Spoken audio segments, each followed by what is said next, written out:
我是一个穷学生，为了摆脱家族联姻，我花钱雇人假结婚。可就在我要领证时，工作人员却告诉我：“小姐，你已经结过婚了，还来登记，是想犯重婚罪吗？”我站在民政局大厅，手里捏着那本刺目的红色结婚证，浑身发抖。照片上的男人帅得惊心动魄，可我连他是圆是扁都不知道。那个叫顾北辰的陌生人，像一道晴天霹雳，砸碎了我所有计划。更可怕的是，继母逼我替嫁的豪门未婚夫，正是他的亲侄子。我经历了人生最荒诞的乌龙，而我的后半生注定要在这个错误里杀出一条血路。这个莫名冒出来的老公，我必须让他认账，或者让他滚蛋。民政局工作人员的眼神像刀子，刮得我脸颊生疼。他上下打量着我洗得发白的牛仔裤和帆布包，仿佛在看一个处心积虑骗婚的捞女。我瞬间石化在原地。什么？我连男朋友都没有，怎么可能已经结婚？不可能！我脱口而出，声音都劈了叉。我连男朋友都没有，我连男人的手都没正经牵过。工作人员冷笑一声，手指在键盘上敲得噼啪响，然后啪的一声，把打印出来的结婚证推到我面前。自己看，系统里清清楚楚。林念堂，女，1999年6月出生，身份证尾号4418，还需要我继续念吗？我颤抖着手拿起那本红色的结婚证，照片上的女人确实是我，那张脸我认识了自己22年，连眼角那颗泪痣的位置都分毫不差。可那个男人我根本不认识，照片里的男人穿着黑色衬衫，剑眉星目，轮廓分明的像是从漫画里走出来的，那双眼睛漆黑深邃，仿佛能看穿人心，帅的一批，完全长在我的审美上。但我发誓，我绝对不认识这个人。工作人员公事公办的念着，语气里满是讥讽。男方顾北辰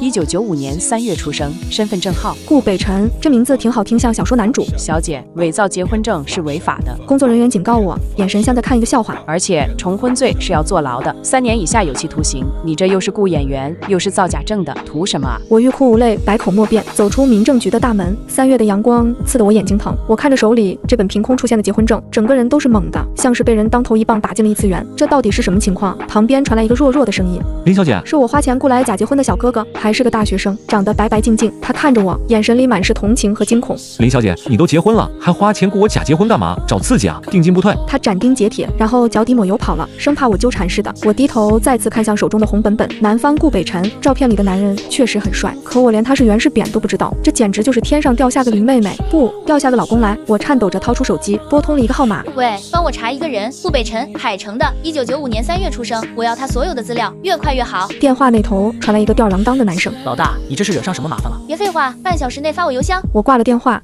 骑上我那辆二手电动车，朝着林家别墅的方向疾驰而去。风呼呼地刮在脸上，我心里乱成一团麻。继母陈红梅逼我今天必须领证，否则就要把我妈的遗物全都扔掉。可现在系统显示我已婚，这婚还怎么结？等等，如果我已经结婚了，那陈红梅是不是就不能逼我嫁给那个谁了？这个念头刚冒出来，我就掐灭了。未知的风险比已知的魔鬼更可怕。谁知道这个顾北辰是什么来头？万一是个通缉犯呢？万一是个70岁老头呢？虽然照片看着年轻帅气，但万一 P 图了呢？我脑子里一团浆糊。电动车骑得飞快，刚到林家别墅门口，就听到佣人的议论声：“她是谁啊？长得好漂亮，就是穿的寒酸。先生不承认的私生女呗。当年他妈是小三挺着大肚子找上门，和夫人同一天生产，闹得可难看了。就是那个不要脸的私生女，这么多年还赖在林家不走，脸皮可真厚。我听说啊，他妈怀着她的时候，先生根本不认，后来肚子大了，没办法才养在外面的，结果生下来的还是个女儿，白忙活一场。真是什么人都有。”也不嫌丢人，听说夫人差点被气得早产，这样的野种就该扔街上饿死。我攥紧车把，指节发白。这些话我听了22年，早就听腻了。以前我会难过，会躲起来哭，但现在不会了。我径自走进客厅，把那些闲言碎语甩在身后。继母陈红梅看到我，眼睛一亮，随即又板起脸：“糖糖回来了，结婚证领了吧？怎么样？那个小伙子靠谱吗？我可告诉你，必须今天领证，否则别怪我不客气。”领了，我淡淡点头，把那个莫名其妙的红本本塞进帆布包最深处。虽然中间出了点意外，但证确实领了。虽然不是我自愿的，虽然对方是个陌生人。陈红梅立刻换上一副刻薄的嘴脸：“那就好，糖糖啊，你要记住自己的身份，别生出什么不该有的心思。顾墨尘是你姐姐的未婚夫，那是顶级豪门顾家，不是你一个私生女配得上的。你姐姐才是正牌千金，才配嫁进顾家当少奶奶。你就别做梦了，找个穷酸人嫁了，就算对得起你妈了。”我冷笑不语，心里却在盘算着怎么开口说这个乌龙。顾墨尘是海城第一世家顾家的长房嫡孙，商界新贵，天之骄子。想当年他在大学时追了我4年，每天送早餐写情书，在宿舍楼下弹吉他唱情歌，搞得全校皆知。毕业那天他突然转和林安然在一起了，理由是林念堂配不上我。陈红梅知道后立刻逼我找人结婚，彻底断绝我和顾墨尘的可能。他怕我纠缠，怕我这个污点影响林安然嫁入豪门。从小就是这样，只要我和林安然有任何利益冲突，陈红梅都会用私生女3个字逼我退让，零食要让给姐姐，漂亮衣服要让给姐姐，房间要让给姐姐，甚至考大学，陈红梅都逼我填了一个离家最远的垃圾学校，美其名曰别给你姐姐丢人，别让人知道林家有个上不得台面的私生女。以前我不懂事，觉得承受这些都是应该的，谁让我是私生女呢？谁让我妈当年确实是小三上位失败呢？但现在觉醒之后，我才不会惯着他们。我最后一次帮你。我看着陈红梅，语气平静，今天这婚我结了，从此以后我不再欠你什么，你再拿我妈的遗物威胁我，我就把你当年调包孩子的事捅出去。陈红梅脸色一变，随即撇撇嘴，行了，知道了，别说的好像我占了多大便宜似的。对了，男方是谁？有没有照片给我看看？什么学历？有房有车吗？要是条件太差，说出去丢我们林家的脸。我没理会他的追问，转身上楼，来到林安然的房间，他正坐在梳妆台前打扮，一身名牌，珠光宝气。听到开门声，他回头看我，笑得温柔无害。堂堂来了，这么快就结婚了？男方是什么人？长得帅吗？比莫尘哥还好吗？我耸耸肩，还行吧，挺帅的。陈红梅在一旁阴阳怪气，能是什么好东西？整个海城谁能比得上顾少？也就是个穷酸货，我都没让他进门，怕脏了眼睛。要我说啊，随便找个工地打工的就行了，反正你也只配这种。也是，林安然掩嘴轻笑，眼底的轻蔑一闪而过。堂堂这种身份能找到什么好人家？能有人要就不错了，不像我，莫尘哥非我不娶呢。我懒得理他们，转身想走。这时林安然正在穿高跟鞋，细细的鞋带他弄了半天没穿上，似乎是故意在等我。陈红梅立刻推了我一把，愣着干什么？还不帮你姐姐穿鞋？没点眼力见？我真当我是小时候那个任人欺负的软柿子，要让穿你自己穿。我后退一步，淡淡道，我弯腰弯久了会头晕，怕吐你身上。陈红梅立刻炸毛，林念堂，你这是什么态度？翅膀硬了，以后还想不想在林家混了？不想混就滚出去。不想，我转身就走，头也不回。刚到门口，父亲林胜元回来了，西装革履，人模狗样。吵什么？顾家来人了，都给我安分点，别让人看笑话。顾家来人了，我脚步一顿，林胜元看到我，皱眉道：念堂也在，正好一起见见客人。虽然你现在算了，来都来了。我没拒绝，也想看看顾家来的是谁。如果是顾墨尘，我正好把话说清楚；如果是顾家长辈，我摸向包里的结婚证，心里突然有了底气。客厅里，陈红梅和林安然正围着一位贵妇人有说有笑，那谄媚的样子看得我直犯恶心。是顾墨尘的母亲，顾夫人周雅琴，她保养得很好，看起来只有30多岁，举手投足间都是优雅贵气，眼神却透着高高在上的疏离。我走进去，一眼就看到了站在窗边的男人，他穿着剪裁得体的黑色西装，宽肩窄腰，身材颀长，五官俊美立体，周身散发着生人勿近的气场，剑眉如刀，鼻梁高挺，薄唇微抿，下颌线条锋利的像能割伤人，光是站在那儿就给人一种强烈的压迫感，仿佛天生的上位者。顾北辰，我瞳孔一缩，心脏漏跳了一拍，照片上的人比照片上还要帅，帅得极具侵略性，他怎么会在这里？他是我结婚证上的那个顾北辰吗？顾总，里面请，快请上座。林胜元点头哈腰，额头上都冒出了汗，完全不像平时那个威严的父亲。顾北辰微微颔首，目光不经意间从我身上掠过，然后就没有然后了。他完全不认识我的样子，眼神淡漠的像在看一件家具，仿佛我就是一个陌生人，一个无关紧要的路人甲。顾总，这位是……林胜元看向顾北辰身边的人，那是一个气场强大的老管家。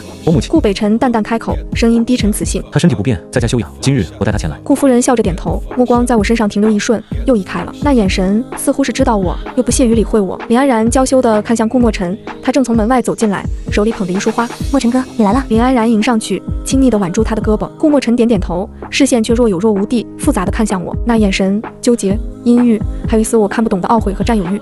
这什么情况？顾墨尘不是和林安然订婚了吗？干嘛还看着我？有病！念堂。顾墨尘突然开口，声音有些干涩。好久不见。不久，上个月在商场见过。我冷淡回应。顾少记性不好。他脸色一僵，陈红梅立刻打圆场。哎呀，顾少别理他，他就是个不懂规矩的。来来来，喝茶喝茶。顾北辰的目光在我和顾墨尘之间转了一圈，眼神微眯，似乎在思索什么。那目光太有压迫感，我不敢多待，趁人不注意，偷偷溜到阳台透气。3月的风还有些凉，吹散了我脸上的燥热。我站在阳台边缘，看着楼下的花园，脑子里乱糟糟的。身后传来沉稳的脚步声，我回头看到顾北辰走了出来，正在打电话。他背对着我，肩膀宽阔，背影挺拔如松，声音压得很低。查清楚了吗？民政局系统到底是怎么回事？我什么时候登记的？什么显示是3年前？荒谬！我心里咯噔一下，3年前我还在读大学，连他的面都没见过。他挂了电话，转过身，看到我在，眉头紧皱。你是谁？谁允许你在这里偷听的？这语气真够高高在上的。我深吸一口气，走过去，抬头直视他的眼睛。老公！我脆生生地喊了一声，声音不大，但足以让他听到。顾北辰猛地回头，眼神瞬间变得冰冷刺骨。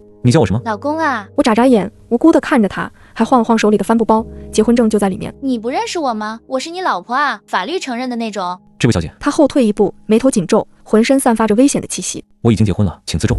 再敢胡言乱语，别怪我不客气。我知道啊，我拿出结婚证复印件，我在民政局门口复印的。所以我来认领我的老公顾北辰，男，1995年3月出生，没错吧？顾北辰看了一眼，讥笑一声：林小姐，造假也专业一点，这复印件做的挺像，但我不可能娶你，我连你叫什么名字都不知道。如果你真的和我结婚了，为什么我从来没见过你？而且他顿了顿，眼神更加冰冷，像在看什么脏东西。而且我不可能娶一个私生女。这句话彻底点燃了我的怒火。顾北辰，我上前一步，拳头攥得死紧。你什么意思？看不起私生女？你以为我想当私生女，我有的选吗？什么意思啊？他也上前一步，居高临下的看着我，身高压迫感极强。字面意思，林小姐，我是结婚了，但我老婆不可能是你。你这种身份，他上下打量我，眼神里满是轻蔑。从我廉价的帆布鞋看到褪色的牛仔裤，还不配进顾家门。我气得浑身发抖，恨不得一拳砸在他那张俊脸上。行，我咬牙，从牙缝里挤出字：你去民政局查，现在就去。如果查出来是真的，你就给我跪下道歉；如果不是真的，我林念堂从此滚出海城，再也不出现在你面前。随便，我倒是想看看是谁在背后搞鬼，用这种下作的手段攀附顾家。说完，他转身就走，我追上去，却被2个黑衣保镖拦住，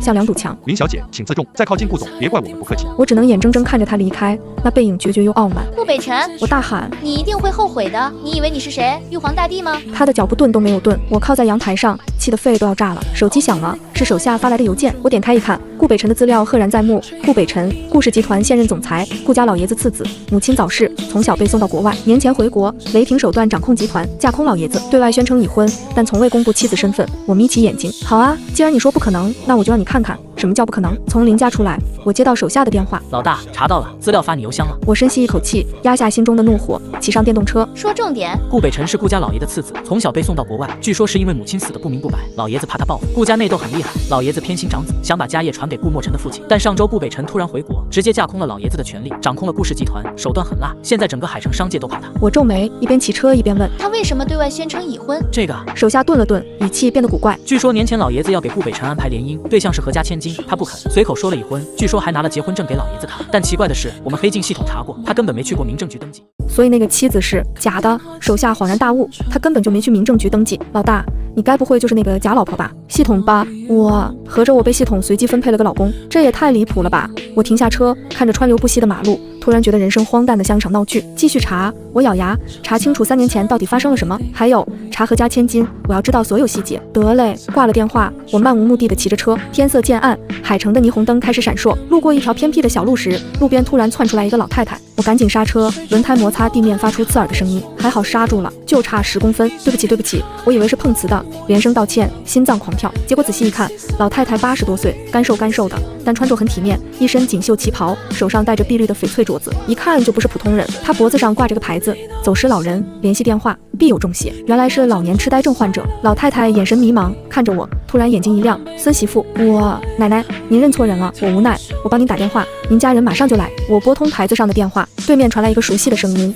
冷得像冰。喂，我愣了一下，这声音怎么这么像顾北辰？你好，我开口，语气不善，你家老人在我这里，赶紧来接走，别耽误我时间。电话那端沉默3秒，然后顾北辰的声音冷得掉冰渣：林念堂，又是你，你要多少钱才肯放人？5万、10万，神经病，你脑子有病吧？我翻白眼，赶紧来把人接走。地址是临江路第3个垃圾桶旁边。地址是，我报了详细位置。5分钟后，几辆黑色宾利急刹在我面前，扬起一片灰尘。顾北辰从车上下来，大步走过来，身后跟着一群保镖。奶奶，他接过老人，声音里带着我从未听过的温柔。您怎么又跑出来了？吓死我了！老太太看到他，却板起脸：你来干什么？我找我孙媳妇。你把她藏哪了？孙媳妇？顾北辰皱眉：奶奶，您有没有孙媳妇？那是我骗老爷子的。怎么没有？老太太突然指着我：就是她，我孙媳妇，我看到她就喜欢。我单身22年的我，今天被人碰瓷了，还是连续2次。顾北辰看向我，眼神复杂：你对我奶奶做了什么？我什么都没做。我气得跳脚，我就差点撞上她，然后打电话给你。你这个人怎么恩将仇报？老太太紧紧抓着我的手不放。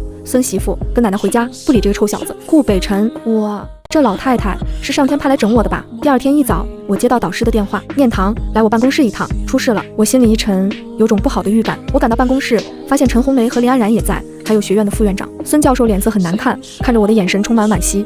念堂，你的保研资格被取消了。什么？我如遭雷击，保研是我唯一的出路，是我寒窗苦读22年的希望，一旦被取消，我这些年的努力全白费了。为什么？我声音发颤。副院长推了推眼镜：有人举报你品行不端，学术造假，还有私生活混乱。我看向陈红梅，她居高临下的看着我，仿佛在看一个垃圾，眼神里全是得意。你得罪了顾总。她冷笑：顾总放话要你在海城混不下去。林念堂，你以为攀上顾老夫人就能飞上枝头？做梦！顾总亲口说了，你这种女人，他见一次打压一次。我劝你赶紧出国避避，否则林家也保不住你，说不定还要受你牵连。林安然假惺惺地递给我一张银行卡，糖糖，这里有5万，你先拿着，不够我还有。虽然你做了那些事，但我们毕竟姐妹一场。我直接拒绝，冷冷看着他。5万？我笑，林家大小姐就这么点积蓄，购买你身上这件裙子吗？林安然脸色一僵，眼眶红了。糖糖，你怎么能这样说我？陈红梅怒了。林念堂，你翅膀硬了，还想不想在海城混了？也不看看你现在什么德行，被人包养还学术造假。我林家没有你这种女儿，而且你一个私生女，读什么研究生？浪费那个钱干什么？赶紧给我滚出去打工赚钱，别在这里丢人现眼。孙教授看不过去了，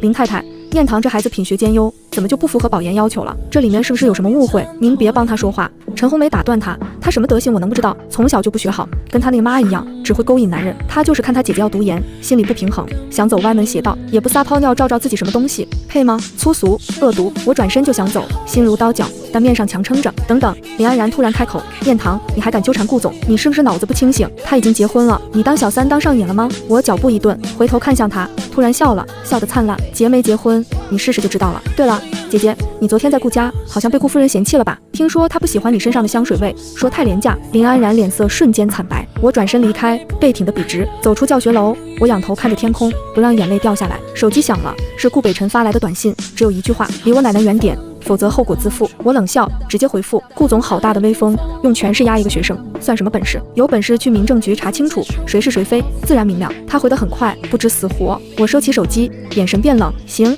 既然你要玩，我就陪你玩到底。几天后，我以快递员身份混进顾氏集团，没办法，普通方式根本见不到顾北辰，前台不让进，说我没有预约，打电话，秘书直接挂断，去地下车库，保安赶人，我只能用老办法。我亮出工作证，8年前办的，那时候我做过兼职快递员，顺利上楼，刷卡进了总裁办公区，推开总裁办公室的门，顾北辰正在签字，侧脸冷峻，线条锋利。顾总，您的快递。我压低声音，把盒子放在桌上，他抬起头，视线在我脸上停留一瞬，随即眯起眼睛，又是你。他靠向椅背，语气危险。林念堂，你倒是神通广大，连顾氏集团的安保系统都能混进来。说谁帮你开的门？是我自己的本事。我摘下鸭舌帽，直视他。顾总，我们真的结婚了，我来是想跟你谈谈离婚的事，你到底想干什么？他冷声问，语气里满是不耐烦。纠缠我有意思吗？你以为用这种手段就能引起我的注意？离婚？我认真的说，我只是想知道为什么系统给我分配了个老公，查清楚后我们立马离婚，我绝对不纠缠你，还你自由身。顾北辰，他揉了揉眉心，看起来很疲惫。林小姐，我很忙，顾氏每天几十亿的生意，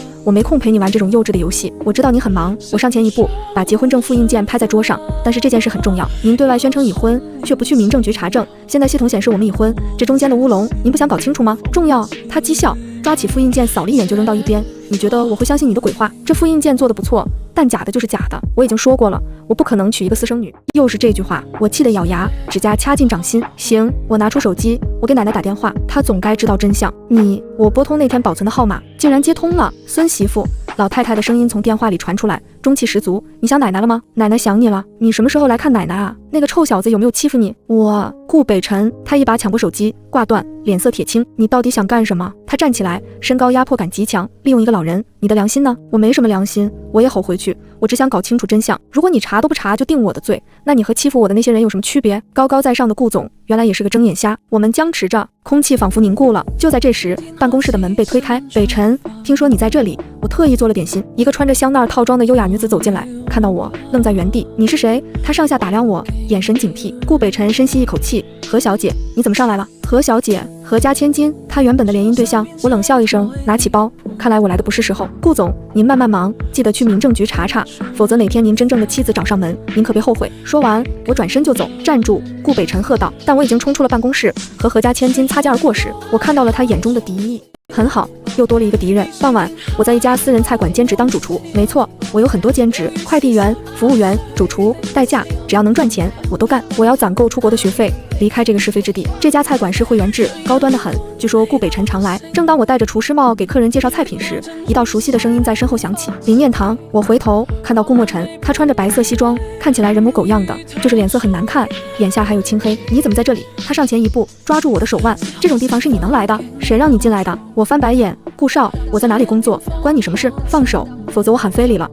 他抓得更紧。你知道这是什么场合吗？高端私人会所。所，会员费1年30万。你一个私生女来这里干什么？送外卖还是陪酒？我用力甩开他的手，冷冷道：顾少，我们很熟吗？不熟就别动手动脚，我有老公了，传出去对你名声不好。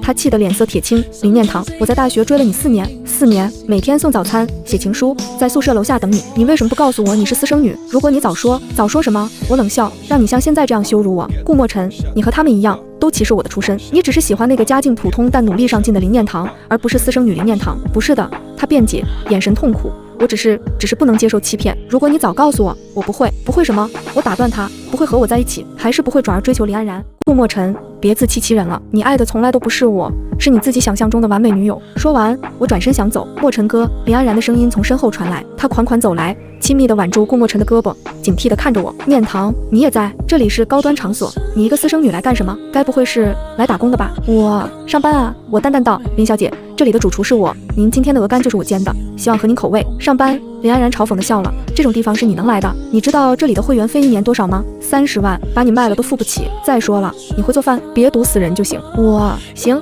你们慢慢玩，记得给好评哦。我转身就走。等等，顾墨尘突然开口，林念堂，只要你求我，我可以让你来给我当助理，每个月5万，包吃包住。他以为我心动了，得意地笑了，眼神里带着施舍。你来给我当私人助理，陪吃陪喝陪。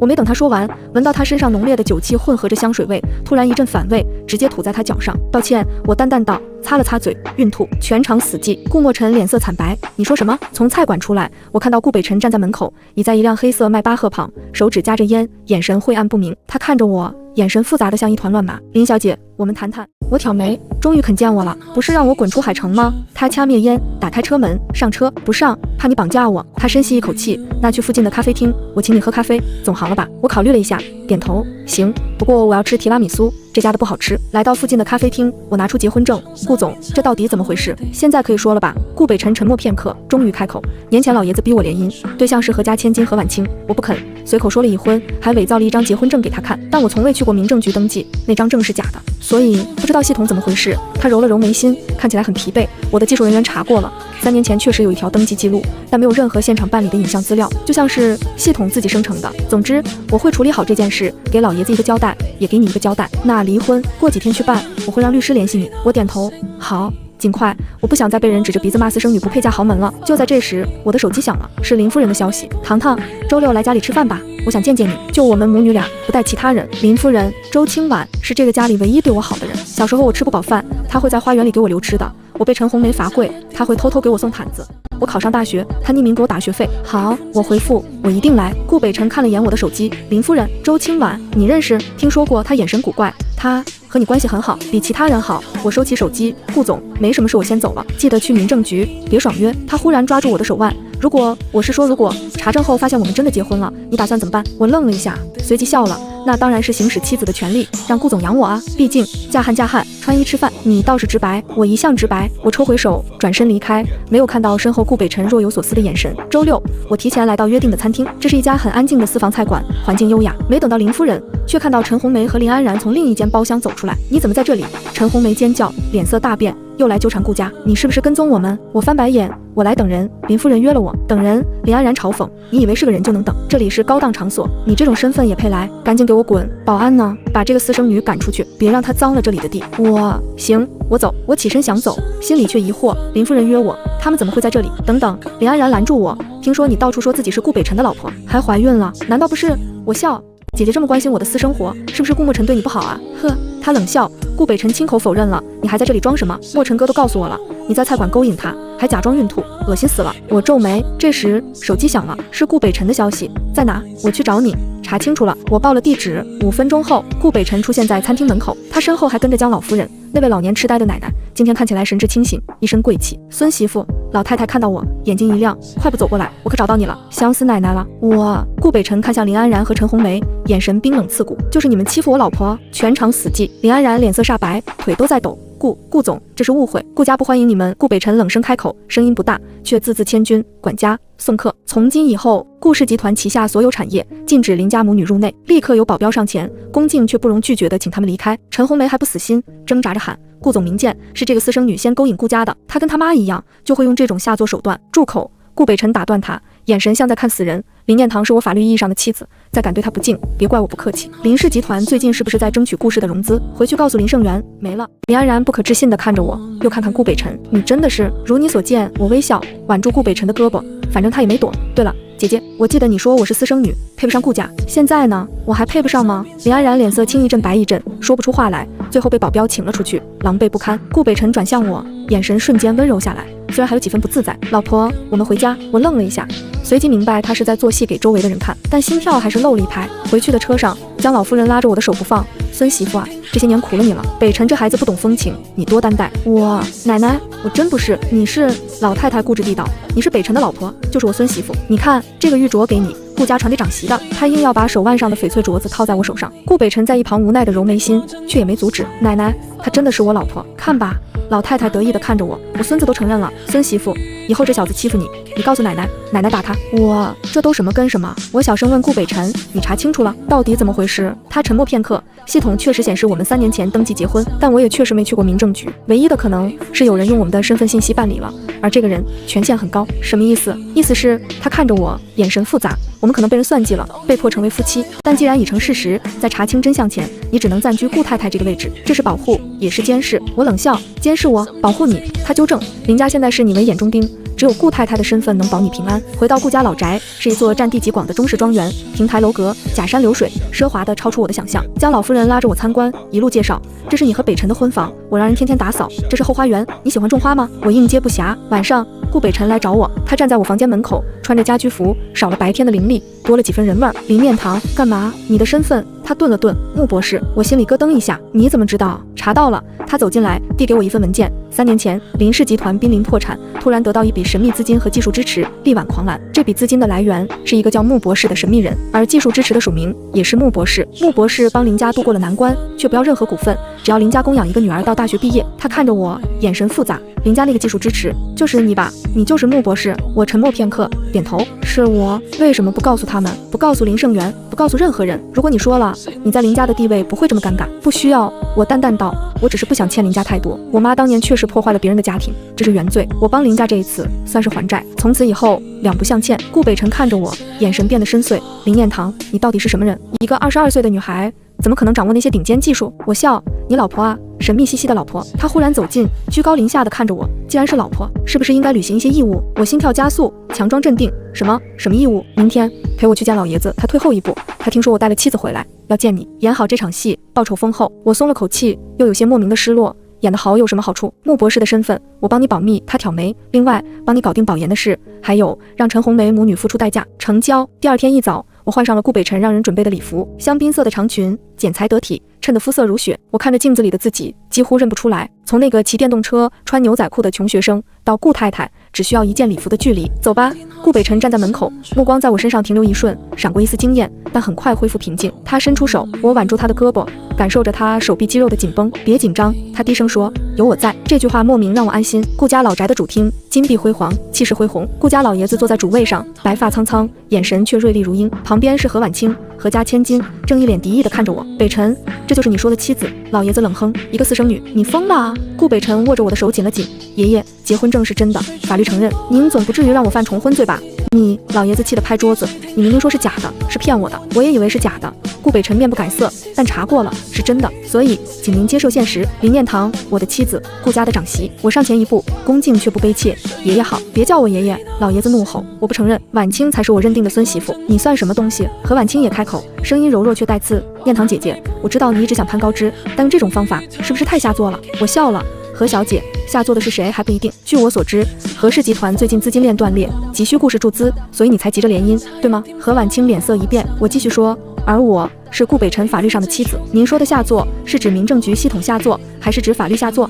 他气得站起来，够了！老爷子喝道，北辰，我给你最后一次机会，和这个丫头离婚，娶婉清，否则你别想继承顾家。顾北辰冷笑，爷爷，顾氏现在在我手里，不是您在手里，这继承权我不稀罕，但妻子我不换。说完，他拉着我转身就走，身后传来摔杯子的声音。我小声问，这样没关系吗？没事。他低头看我，眼神温柔。他老了，折腾不动。我心跳如鼓，这戏是不是演得太真了？从主厅出来，顾北辰被一个电话叫走了，说公司有急事。江老夫人拉着我回房休息，一路上都在夸我，孙媳妇，你今天太厉害了。那小狐狸惊气的脸都歪了，我哭笑不得。奶奶，您不嫌弃我是私生女吗？私生女怎么了？老太太瞪眼，奶奶我也是庶出的，但奶奶我嫁得好，儿子有本事，谁敢看不起我？你也是，嫁给我们北辰，谁也不敢欺负你。正说着，一个佣人匆匆跑来，老夫人，不好了，老爷子在书房晕倒了。什么？我和老太太赶紧过去，老爷子倒在地上，面色发紫，呼吸急促，快叫医生！不对，医生赶不过来，老太太慌了。孙媳妇怎么办？我上前检查，发现是急性心梗，拿我的包来，快！我大喊，包里有一套我随身携带的针灸针。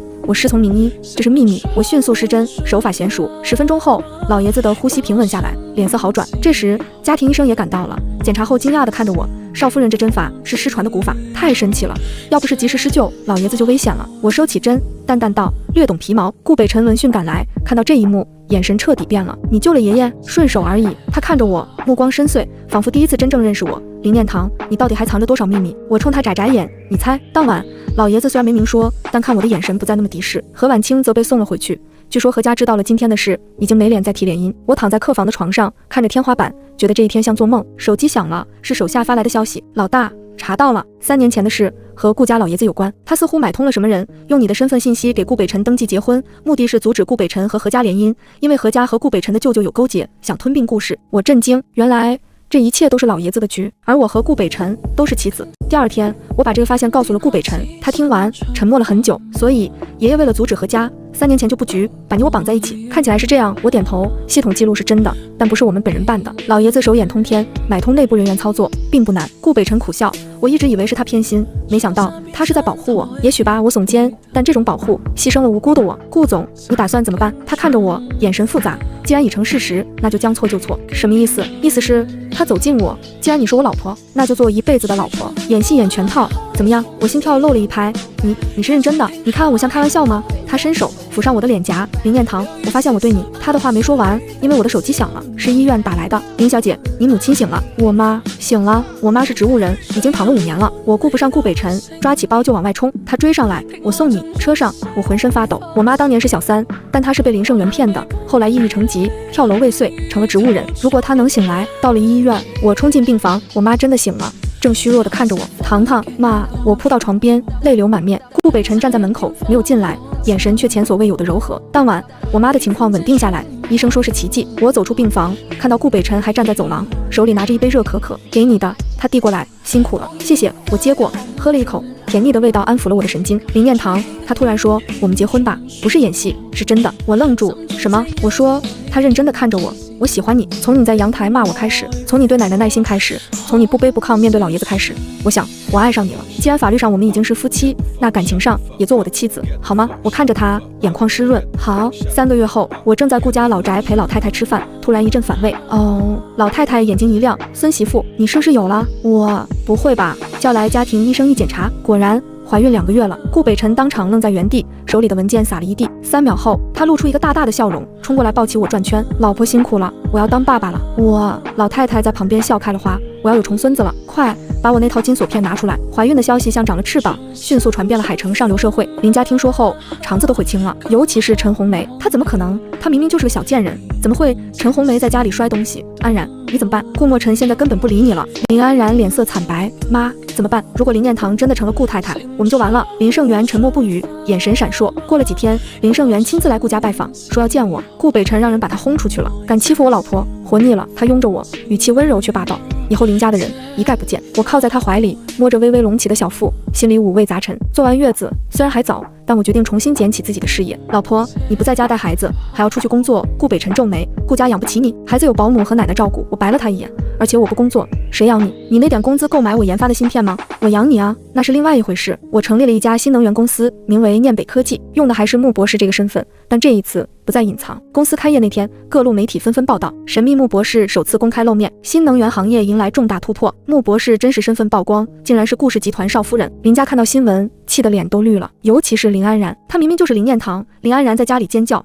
那个私生女怎么可能是什么博士？一定是顾北辰给她买的头衔。陈红梅也傻眼了，不可能，她明明就是我们家养大的，她什么德行我能不知道？林胜元沉默不语，心里不知道在想什么，但眼神里的懊悔藏不住。我的公司迅速崛起，凭借几项核心技术，很快成为行业新贵。顾北辰虽然嘴上抱怨，但暗地里帮了我很多，介绍客户，疏通关系。这天晚上，他抱着我说：“老婆，你这么优秀，我会自卑的。那你努力跟上啊。”我笑，顾总可不能落后太多。1年后，我顺利生下儿子，过程很顺利，宝宝很健康，7斤8两，哭声洪亮。顾北辰取名顾思堂，意思是思念林念堂，也思念这段缘分。我没有反对，因为我知道他爱我。林家那边，林安然和顾墨尘的婚事彻底黄了，据说是因为顾家老爷子看不上林安然的为人，再加上顾墨尘一直对我念念不忘，惹恼了老爷子。陈红梅整天在家哭天抹泪，但已经于事无补。林胜元又来找了几次我，想修复关系，都被顾北辰挡回去了。念堂，我爸爸知道错了。林总，我冷淡地说，您只有一个女儿，叫林安然，我不是您女儿，我只是您当年一夜风流留下的错误，现在错误修正了，请您不要再打扰我的生活。林胜元灰溜溜地走了。出月子那天，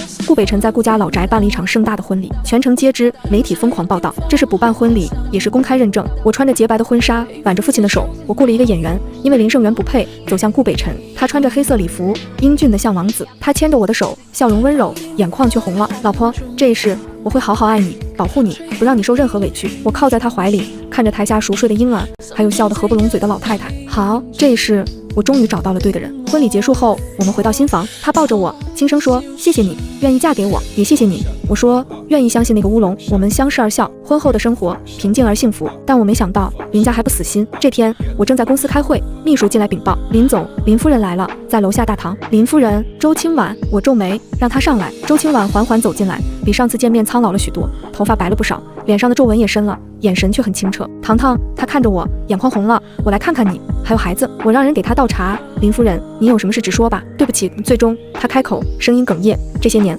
苦了你了。”我沉默。周清婉是林家的正牌夫人，当年陈红梅怀着孕找上门，导致她早产，2个孩子同一天出生。后来陈红梅使手段调换了孩子，导致林安然成了嫡女，而我成了私生女。这些年来，周清婉是唯一一个对我好的人。小时候我吃不饱饭，她会在花园里给我留吃的；我被陈红梅欺负，她会偷偷安慰我；我考上大学，她匿名给我打学费。林夫人，您不用道歉。我开口，声音柔和了些。那些年您已经做得够多了，我不怪您。那你？她看着我，眼神期待，还会认我吗？我知道我不配，但我一直把你当女儿看。我没有立刻回答。片刻后，我开口，您永远是我的家人。如果思堂愿意，您可以当她的外婆。周清婉的眼泪掉下来，泣不成声。她拿出一份文件，这是林氏集团10%的股份，是我个人名下的，我转给你，就当是给你的嫁妆，也是补偿。不用，拿着吧。他坚持，不然我良心不安。还有陈红梅，我已经起诉她了，调换孩子，涉嫌拐卖儿童，她会受到法律制裁。我接过文件，心里五味杂陈。也许这就是最好的结局。陈红梅被捕的消息传来时，我正在给儿子喂奶。据说证据确凿，她不仅要坐牢，还要赔偿周清婉巨额损失。林安然彻底疯了，她失去了顾家未婚妻的身份，失去了林家千金的身份，现在连母亲都要坐牢。她跑到我公司楼下大闹，被保安赶走。林念堂，都是你，你抢走了我的一切。她在楼下尖叫，我站在落地窗前，看着她狼狈的样子，心里没有快意，只有唏嘘。顾墨尘也来了，他想见我，被我拒绝了。告诉他，我对秘书说，过去的事就让他过去，我现在很幸福，请他不要打扰。据说顾墨尘在门口站了1晚上，第2天默默离开了。后来听说他离开了海城，去国外发展，终身未娶。这些都是闺蜜夏夏告诉我的。念堂，你命真好。夏夏来家里看孩子，满是羡慕。顾北辰对你太好了，简直把你宠上天。怎么了？我笑着问。哪像我男朋友，每天就知道打游戏。他叹气。对了，霍廷琰最近怎么样？霍廷琰，我愣了一下，那是谁？你不记得了？闺蜜翻白眼，就是大学时追你的那个学长啊，比顾墨尘还早。据说他每个女朋友身上都有你的影子，找的都是像你这种类型的女孩。我可能就是得不到的永远在骚动吧。闺蜜总结。不过你现在有顾总了，过去的就让他过去。我没有说话，有些错误错过了就是一辈子，我不后悔，只庆幸儿子顾思堂渐渐长大了。这孩子性格活泼，像我，鬼灵精怪的。每次顾北辰管教他，他就会跑到我身后躲着，抱着我的腿。妈妈救我，爸爸要打我了。顾北辰无奈。顾思堂，你又把奶粉撒了一地，略。儿子朝他做鬼脸，躲在我身后偷笑。我在一旁笑得很开心，看着父子俩斗智斗勇，这样的日子简单而幸福。这天晚上，顾北辰抱着我躺在床上，儿子在旁边的小床上睡得香甜。老婆，谢谢你。他吻了吻我的额头。谢我什么？谢谢你愿意嫁给我。他认真地说，谢谢你给我生了思堂，谢谢你出现在我的生命里。我转身看他，抚摸着他的脸。如果当年我没有去民政局，可能就错过了这一切。不会，他握住我的手，命中注定，你是我老婆。就算没有那个乌龙，我们也会以别的方式相遇，因为我一直在等一个能让我心动的人。油嘴滑舌，只对你。我笑了，靠在他怀里。窗外月光如水，也许一切都是命运的安排，让我在最落魄的时候遇到了他，让我在最绝望的时候找到了爱情。公司上市那天，我穿着干练的西装，站在敲钟仪式的台上，台下是顾北辰抱着儿子对我竖起大拇指，股价一路飙升，我的身家暴涨。但比起这些，我更在意的是台下那个男人的笑容。仪式结束后，记者围上来采访林总，作为女性企业家，您有什么感想？林总，请问您是如何平衡事业和家庭的？我笑着回答，没有什么平衡之道，只是有人替我负重前行。我看向顾北辰，他也正看着我，眼神温柔。晚上我们办了庆功宴，闺蜜夏夏也来了，带着她的新男友，看起来比上一个靠谱。念堂，你现在可是人生赢家啊！她羡慕地说，爱情事业双丰收，还有个可爱的儿子，你也会的。我敬他一杯。顾北辰走过来，搂住我的腰，聊什么呢？聊你有多宠老婆。夏夏笑，顾总可别欺负我们念堂，不然我跟你没完。不敢不敢。顾北辰举手投降，家里他最大，我们都笑了。这时江老夫人打来电话，说儿子发烧了，我们急忙赶回家，原来是长牙低烧，没什么大事。顾北辰守在床边，一遍遍用温水擦拭儿子的额头，动作轻柔的像对待珍宝。我站在门口看着，眼眶湿润。这个男人在外面是叱咤商场的霸主，在家里是温柔的丈夫和父亲。我走过去，从背后抱住他，怎么了？他问。没什么，我说就是觉得很幸福。他转身把我拥入怀中，以后会更幸福。很多年后，儿子问我，妈妈，你和爸爸是怎么认识的？我坐在花园的摇椅上，看着夕阳西下，想了想，说那时候妈妈刚从一段失败的感情中走出来，很落魄，很迷茫。然后呢？然后你爸爸就出现了。我笑，他一开始很凶，说妈妈不配嫁给他。后来他发现妈妈很优秀，就反悔了。爸爸这么肤浅吗？儿子好奇地问。不是肤浅。顾北辰走过来，加入我们的对话，是发现你妈妈是个宝藏。那妈妈，你爱爸爸吗？儿子又问。我毫不犹豫地说，妈妈很爱爸爸。有多爱？我想了想，就像爱自己的生命一样，不比生命更重要。儿子笑了，那我也爱爸爸妈妈。我们有多爱你？顾北辰抱起儿子，就像爱自己的生命一样。儿子大声说，我们相视而笑。顾北辰把儿子放下，走过来牵起我的手，念堂，这辈子、下辈子、下下辈子，你都是我的。霸道，只对你霸道。夕阳西下，把我们的影子拉得很长。这一生，从那个乌龙开始，到此刻的幸福，像是一场梦，但这场梦永远不会醒。